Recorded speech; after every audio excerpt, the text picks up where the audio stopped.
प्राणिक पदार्थों में कुछ सब्जियां होती हैं जो बहुत बहुत प्राणिक होती हैं। उनसे आपको जबरदस्त ऊर्जा मिलती है। साथ ही वे आपकी नर्व्स यानी तंत्रिकाओं को बहुत बहुत शांत रखती हैं। ये सारी चीजें सिर्फ उन लोगों के लिए महत्वपूर्ण हैं जो लगातार कोशिश कर रहे हैं कि अपने जीवन को बेहतर कैसे करें, थोड़ा और बेहतर काम कैसे करें, जीवन के दूसरे आयाम को कैसे खोलें।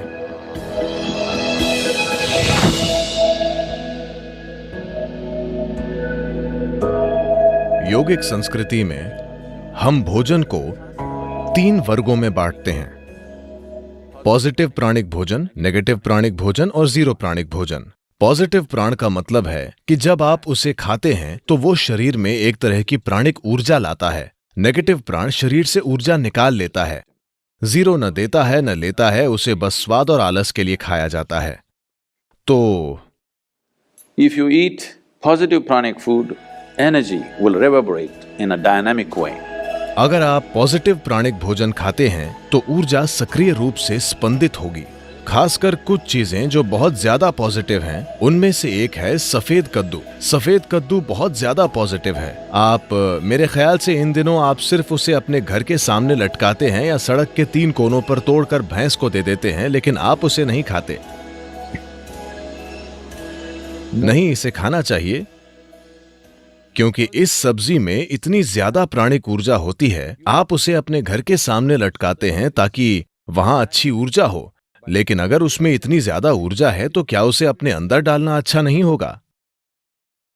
उसे आपके अंदर डालना अच्छा है, खासकर अगर आप इस पर कई प्रयोग हुए हैं। अगर आप रोजाना 1 गिलास सफेद कद्दू का जूस पिएं तो आपके शरीर में कैंसर कोशिकाओं की संख्या बहुत कम हो जाएगी और आप साफ तौर पर देखेंगे कि आपकी बुद्धि की तीक्ष्णता बढ़ जाएगी। खासकर बच्चों को सफेद कद्दू का जूस जरूर पीना चाहिए। रोज सफेद कद्दू खाने से आप साफ साफ देखेंगे कि आपका दिमाग बहुत स्पष्ट और तेज हो गया है।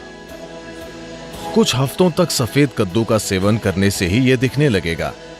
आप देखेंगे कि सुबह आप कॉफी पीते हैं, वो आपको चिड़चिड़ाहट के साथ ऊर्जा देता है। आप 1 गिलास सफेद कद्दू का जूस पिएं, वो आपको जबरदस्त ऊर्जा देगा। साथ ही वो आपको बहुत बहुत शांत भी रखता है। आप उसे जितना पी सकें उतना पीना चाहिए। लेकिन वे लोग जिन्हें अस्थमा है, जिन्हें आसानी से सर्दी खांसी हो जाती है, ऐसे लोग अगर सफेद कद्दू का जूस पिएंगे तो आपको तुरंत सर्दी हो जाएगी, क्योंकि ये शरीर को ठंडा करता है। अगर ऐसी समस्या है तो ऐसे लोगों को हमेशा सफेद कद्दू के जूस में थोड़ा सा शहद या काली मिर्च डालकर पीना चाहिए। ये सफेद कद्दू के ठंडक लाने वाले असर को कुछ हद तक कम कर देगा। जब हम जिंदा रहने के लिए खाते थे तो हमें जो मिलता था हम खा लेते थे। अब जबकि हम चुन सकते हैं, हमें वो चुनना है जो शरीर के लिए सबसे अच्छा है। अगर हम इस तरह नहीं चुनते तो हम किसी तरह जीकर चले जाएंगे। ये सारी चीजें सिर्फ उन लोगों के लिए महत्वपूर्ण हैं जो लगातार कोशिश कर रहे हैं कि अपने जीवन को बेहतर कैसे करें, थोड़ा और बेहतर काम कैसे करें, जीवन के दूसरे आयाम को कैसे खोलें। अगर ऐसी चिंताएं हैं, फिर आप इस मशीन में किस तरह का भोजन या ईंधन डालते हैं, ये बहुत बहुत महत्वपूर्ण है।